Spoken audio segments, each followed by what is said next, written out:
এসো এসো বন্ধুরা দলে দলে, ইমাম মাহমুদের পতাকা তলে। এসো এসো বন্ধুরা দলে দলে, ইমাম মাহমুদের পতাকা তলে। আসসালামু আলাইকুম রহমতুল্লাহ। নাহমাদুহু ওয়া নুসাল্লি আলা রাসূলিহিল কারীম ওয়া আলা আলিহি ওয়া আসহাবিহি আজমাইন, আম্মা বা'দ। আমাদের আজকের আলোচনার বিষয়বস্তু হচ্ছে বর্তমান সময়ের আলেমদের ব্যাপারে হাদিস কি বলে। শুনলে গা শিহরে উঠবে, কিন্তু কেন? পর্ব 2। আপনারা যারা আমাদের প্রথম পর্বটি দেখেছেন, সেখানে আমরা বেশ কয়েকটি হাদিস আপনাদের সামনে উপস্থাপন করেছি।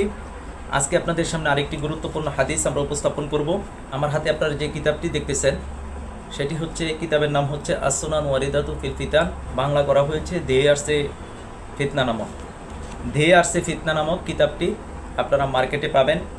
কিতাবের মূল লেখক হচ্ছে ইমাম আবু আমর উসমান আদ-দানি রহমতুল্লাহ। ওনার লিখিত কিতাবের 236 নম্বর হাদিসটি স্ক্রিনে আপনারা দেখেন, যেখানে আলী রাদিয়াল্লাহু তাআলা আনহু বলেন, অচিরেই মানুষের মাঝে এমন এক যুগ আসবে যখন ইসলামের নাম ব্যতীত তার কোনো অস্তিত্ব থাকবে না, কোরআনের অক্ষর ব্যতীত আর কিছুই অবশিষ্ট থাকবে না। সেই সময় মসজিদগুলোকে আবাদ হবে, তবে তা হেদায়েত থেকে শূন্য হবে। আলেমগণ হবে আসমানের নিচে সর্বনিকৃষ্ট, তাদের থেকেই ফিতনার উদ্ভব হবে এবং তাদের দিকেই তা ফিরে যাবে, অর্থাৎ তাদেরকেই সে ফিতনা গ্রাস করবে। একটু ভেবে দেখেন, এর বাস্তবায়ন কি আজকের সমাজে আমরা দেখতে পাচ্ছি কিনা? এই হাদিসটি হুবহুব আমাদের সমাজে আজকে বাস্তবায়ন হচ্ছে। কোরআন এর আইন শুধু কাগজেই আছে, আসলে বাস্তব নাই। আল্লাহর দেওয়া বিধান কি বাস্তবায়ন আছে? চুরি করলে হাত কাটতে হবে, জেনা করলে রজমের শাস্তি দিতে হবে, দোররা মারতে হবে, মদ্যপান করলে অপবাদ বুহতানের শাস্তি হচ্ছে দোররা মারা। এগুলো কি আজকে সমাজে আছে? কেউ যদি আল্লাহর কোরআনের আইন বাস্তবায়ন করতে চায়, তখনই তাকে টেরোরিস্ট, জঙ্গি, সন্ত্রাসী বলা হয়। এরপরে আপনার মসজিদগুলো আজকে চাকচিক্য হয়ে গেছে, সেখানে হেদায়েতের আলোচনা করা হয় না। নামে মাত্র মুসল্লিরা যায় ঠিকই, কিন্তু সেখান থেকে হেদায়েতের আলোচনা আসে না। ইমামরাও খুব কম সংখ্যক আছে হেদায়েতপূর্ণ আলোচনা করেন। আলেমগণ হবে আসমান নিচে সবচেয়ে নিকৃষ্ট। আজকে এই আলেমদের ব্যাপারে আমরা বেশ কিছু আলোচনা আপনাদের সামনে করেছি।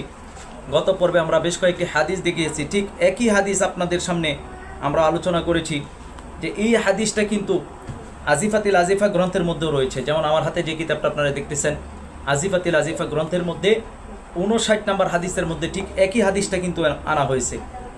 এছাড়া আরেকটি হাদিস আমরা যদি বলি, যে হযরত আবু যর রাদিয়াল্লাহু তাআলা আনহু থেকে বর্ণিত, তিনি বলেন, আমি রাসূল সাল্লাল্লাহু আলাইহি সাল্লামের নিকট একদিন উপস্থিত ছিলাম এবং আমি তাকে সাল্লাল্লাহু আলাইহি সাল্লামকে বলতে শুনেছি, এমন কিছু রয়েছে যেটির ব্যাপারে আমি আমার উম্মতের জন্য দাজ্জালের অপেক্ষাও অধিক ভয় করি।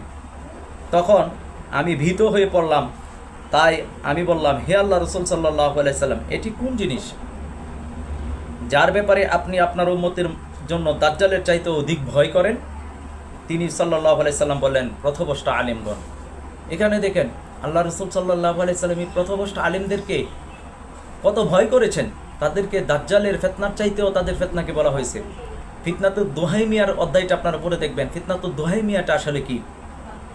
এই আলেমদের ফিতনা, যারা পথভ্রষ্ট, যারা জাতিকে গুমরাহির দিকে নিয়ে যাচ্ছে, এজন্য আল্লাহ রাসূল সাল্লাল্লাহু আলাইহি সাল্লাম এদের ব্যাপারে ভয় করেছেন। কেন? কারণ তাদেরকে তো মানুষ ফলো করে, একটা মসজিদকে কন্ট্রোল করে, একটা সমাজকে কন্ট্রোল করে, অথচ তারাই যখন গুমরাহ হয়ে যায় তখন কি উপায় হয়? এই কারণে হাদিসের মধ্যে আসছে যে শেষ জামানায় মিথ্যাবাদী আলেম বৃদ্ধি পাবে, তারা ইসলাম ধর্মকে মৃত্যুর দুয়ারে নিয়ে যাবে। তখন ওমর রাদিয়াল্লাহু তাআলা আনহুর বংশ থেকে এক দুর্বল বালক ইসলামকে জিন্দা করবে। আজিফাতিল আজিফা গ্রন্থের 64 নম্বর হাদিস এবং 74 নম্বর হাদিস, দুইটা হাদিস পড়ে দেখবেন কত সুন্দর করে বলা হয়েছে। আবু দারদা রাদিয়াল্লাহু তাআলা আনহু থেকে বর্ণিত, আল্লাহ রাসূল সাল্লাল্লাহু আলাইহি সাল্লাম বললেন যে যখন আলেমরা হক কথা বলা ছেড়ে দিবে, তখন তাদের উপর 3টা শাস্তি নাজিল হবে। 1 নম্বর শাস্তি হচ্ছে ইয়াউরাদুনা বিইখতিলাফিন বাইনাহুম, তারা তাদের মধ্যকার মতভেদের কারণে একে অপরের বিরুদ্ধে অবস্থান নিবে। ইউসাল্লাতু আলাইহিম সুলতানান জাইরা, তাদের উপর স্বৈরশাসকদেরকে চাপিয়ে দেওয়া হবে। ইউলামুনা বিআদাইল খারিজিয়া, তারা বহিরাগত শত্রুদের দ্বারা আক্রান্ত হবে। সাহাবীরা বললেন, ইয়া রাসূলুল্লাহ, এই অবস্থা থেকে বাঁচার পথ কি? কতদিন এই অবস্থা চলবে? আল্লাহ রাসূল বললেন, যতদিন না তাদের মাঝে আমার সম্মানিত আমিরদের মধ্য থেকে কোনো একজন আমিরের আত্মপ্রকাশ না ঘটে। আলেমদের ব্যাপারে হাদিসগুলো এসেছে, ঠিক একই হাদিসে আবার বলা হয়েছে, একই সময়ের হাদিসগুলোতে বলা হয়েছে, তখনই ওমর রাদিয়াল্লাহু তাআলা আনহুর বংশ থেকে এক দুর্বল বালকের আত্মপ্রকাশ ঘটবে, যিনি ইসলামকে আবার জিন্দা করবে, যিনি পুনরায় ইসলামের গৌরব ফিরিয়ে আনার জন্য কাজ করবে, যিনার নাম হলো মাহমুদ বিন আব্দুল কাদির। তার নাম মাহমুদ, তার বাবার নাম আব্দুল কাদের, তার মার নাম সাহারা। তিনি শারীরিকভাবে দুর্বল। আমরা আপনাদের সামনে হাদিস দিয়ে এইগুলো আলোচনা করেছি। তা এই প্রথমষ্ট আলেমদের ব্যাপারে আমরা জাতিকে সতর্ক না করলে জাতি তো মিসগাইড হবে। যদিও তারা আমাদের বিরোধিতা করবে, তারা আমাদের বিরুদ্ধে শত্রুতামি করবে, তো তারা আর সংশোধন হবে না। যে তাদের ব্যাপারে আল্লাহ রাসূল সাল্লাল্লাহু আলাইহি ওয়াসাল্লাম হাদিসে বলেছেন, আসে তারা সংশোধন হোক, হয় না, বরঞ্চ তারা আল্লাহ রসুলের বিরুদ্ধে অবস্থান নিচ্ছে। আমরা কি আমাদের কথা এগুলো বলতেছি? আল্লাহ রসুল সাল্লাল্লাহু আলাইহি ওয়াসাল্লাম এই সময়ের আলেমদের ব্যাপারে বলেছেন, শেষ জামানার আলেমদের ব্যাপারে, প্রথমষ্ট আলেমদের ব্যাপারে বলছেন। আমরা তো হক্কানি আলেমদের বিরুদ্ধে না, যারা দ্বীনের জন্য একনিষ্ঠভাবে কাজ করেন, যারা হক কথা বলেন, যারা হক কথা বলতে গিয়ে নির্যাতিত হয়েছেন, নির্যাতিত হন, তাদের ব্যাপারে তো আমাদের কোনো কথা না। প্রথমষ্টকারী আলেম যারা এখনো দুনিয়ার পিছনে পাগলা ঘোড়ার পিছনে ছুটতেছে, পাগলা ঘোড়ার পিছনে মানুষ যেরকম ছুটে, তারা দুনিয়ার পিছনে সেরকম ছুটতেছে। তারা স্বল্প মূল্যে দিনকে বিক্রি করে দেয়, তারা টাকার পিছনে ছুটতেছে, তারা যশ খ্যাতির পিছনে ছুটতেছে, ভাইরাল হওয়ার দান্দা। তারা দেখবেন কোনো কিছু হলে সেলফি তুলে ফেসবুকে আইসা আপলোড দেয়, মাহফিলে যাবে কোথায় সেটাও ফেসবুকে দিচ্ছে, এবং প্লেনের টিকিট কাটতেছে সেটাও দিচ্ছে ফেসবুকে। এই যে একটা ধান্দা, এই যে তারা প্রতিযোগিতা করতেছে কে কিভাবে ভাইরাল হওয়া যায়। কারণ সবচেয়ে সহজ একটা ব্যবসা হচ্ছে এখন ওয়াজের ব্যবসা। এখানে কোনো পুঁজি লাগে না, কিছু গজল, কিছু নাসির আর সুর কণ্ঠ ভালো হইলেই, উল্টাপাল্টা কিছু কিচ্ছা কাহিনী বলতে পারলেই এখন ভালো বক্তা হওয়া যায়। সুতরাং এই সমস্ত বিষয়গুলো আমাদেরকে জানতে হবে। শেষ জামানার আলেমদের ব্যাপারে আমাদের পড়াশোনা করতে হবে। আল্লাহ রসুল সাল্লাল্লাহু আলাইহি সাল্লাম কি বলছে? আরে ভাই, আমার কথা শুনবেন কেন? আল্লাহ রসুল কি বলছেন একটাবার তো ভাববেন। যার ওয়াজ শুনতেছেন, যার পিছনে ছুটতেছেন, তার ব্যাপারে আল্লাহ রসুল সাল্লাল্লাহু আলাইহি সাল্লাম কি বলছে সেটা একবার ভাবেন। নিজের দিনকে বিক্রি করেন না, এমন কারো পিছনে ছুটছেন না যিনি আপনাকে জাহান্নামের দিকে নিয়ে যাবে। কারণ আমরা কিন্তু সব কিছু বুঝি। দেখবেন বাজারে গেলে একটা মুরগ কিনলে, একটা গরু বা ছাগল কিনতে গেলে কয়েকবার দেখি, এমনকি কোরবানি ঈদের সময় কিনতে গেলে একজন আমাকে ফোন দিয়ে বলতেছে যে অল্প টাকার মধ্যে কিনা যাবে কিনা। তাহলে দেখেন, আমরা কোরবানি ঈদের দিনও কিন্তু অল্প টাকা খুঁজি, আল্লাহর জন্য দান করব, আল্লাহর জন্য কোরবানি দিব, সেটাও কি হ্যাঁ সাধ্যের মধ্যে কিনবো, এটা স্বাভাবিক। কিন্তু আজকে আমরা যখন কোরবানির পশু কিনতে চাই, দেখি গোশত বেশি হবে কিনা। গরু মুরগ কিনতে গেলে দেখি সেটি সুস্থ না অসুস্থ সেটা দেখি। কিন্তু যেই আলেমের পিছনে আমি ছুটতেছি, তিনি আমাকে জান্নাতের পথ দেখাচ্ছে না জাহান্নামের পথ দেখাচ্ছে, তিনি আমাকে ব্যবহার করতেছে কিনা, আমার আবেগকে ব্যবহার করে তিনি দুনিয়া কামাই করতেছে কিনা, সেটি বোঝার দরকার নাই, সেটি ভাববার বিষয় না। সেই সমস্ত তথাকথিত ভণ্ড নামদারি আলেমদের পিছনে, নামদারি পীরদের পিছনে ছুটে আমি তো আমার আখিরাতকে নষ্ট করে দিচ্ছি। এজন্য সর্বোচ্চ সতর্ক আমাদেরকে হতে হবে। আল্লাহ রসুল সাল্লাল্লাহু আলাইহি সাল্লাম শেষ জামানার হাদিস যেগুলো বলেছেন সেগুলো স্টাডি করেন, গবেষণা করেন, এই কিতাবগুলো পড়েন। আজিফাতিল আজিফা গ্রন্থ, দেহারসে ফিতনা নামে কিতাবগুলো পড়েন, কিতাবুল ফিতান পড়েন, ইবনে কাসির রহিমাহুল্লাহ লেখা আল ফিতান, এই কিতাবটা পড়েন, শেষ জামানার কিতাবগুলো স্টাডি করেন। তাহলে আপনি বুঝতে পারবেন কে আপনাকে সত্যের পথের দিকে আহ্বান করছে আর কে আপনাকে গুমরাহি পথের দিকে আহ্বান করছে। আমাদেরকে অন্ধ অনুসরণ করবেন সেটা বলি না, ইমাম মাহমুদকে অন্ধ অনুসরণের কথা হতো বলে নাই, বলা হয় না। ইমাম মাহমুদ নিজে বায়াতের অংশে বলে যে ইমামের অন্ধ অনুসরণ করবো না। তো আমরাও বলতেছি আমাদের কথাগুলো কোরআন এবং সুন্নাহর সাথে মিলিয়ে দেখেন, আমরা আপনাদেরকে সঠিক পথের দিকে ডাকতেছি না গুমরাহির দিকে ডাকতেছি, সেটি যাচাই করেন। যাচাই করে তারপরে সিদ্ধান্ত নেন, হুটহাট করে সিদ্ধান্ত নেওয়ার জন্য তো বলতেছি না। আল্লাহ সুবহানাহু ওয়া তাআলা আমাদেরকে সত্য আগে যাচাই করার তৌফিক দিক। সত্য এবং মিথ্যা আসলে সেটা যাচাই করা লাগে। আপনারা জানেন ইবনে সাইয়াদের ঘটনা, আল্লাহ রসুল সাল্লাল্লাহু আলাইহি সাল্লাম তার কাছে গিয়ে তাকে যাচাই করেছিলেন। আল্লাহ রসুল তার কাছে গেছেন, ওমর রাদিয়াল্লাহু তাআলা কসম করে ইবনে সাইয়াদকে দাজ্জাল বলতেন।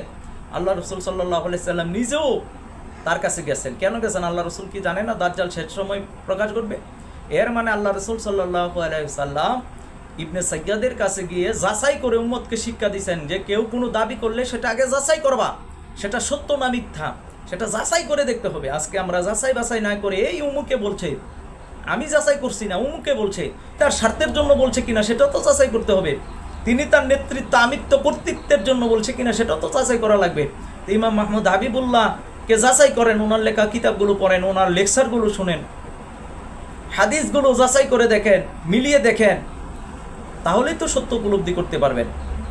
এর জন্য ভাই আমরা আমাদের আলোচনায় ক্লিয়ার করতে চাই, আমরা আসলে হক্কানি আলেম বিদ্বেষী না, কেউ আমাদেরকে ভুল বুঝবেন না।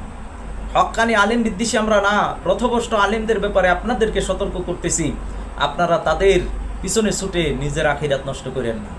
আর এই ধরনের কোন আলেমরা যদি আমাদের কথা শুনে থাকেন, আপনাদেরকে আমরা আহ্বান করছি ভাই, সত্যের পথে আসেন, হকের পথে আসেন। দুনিয়া কয়দিনের, আজকে মারা গেলে সব শেষ।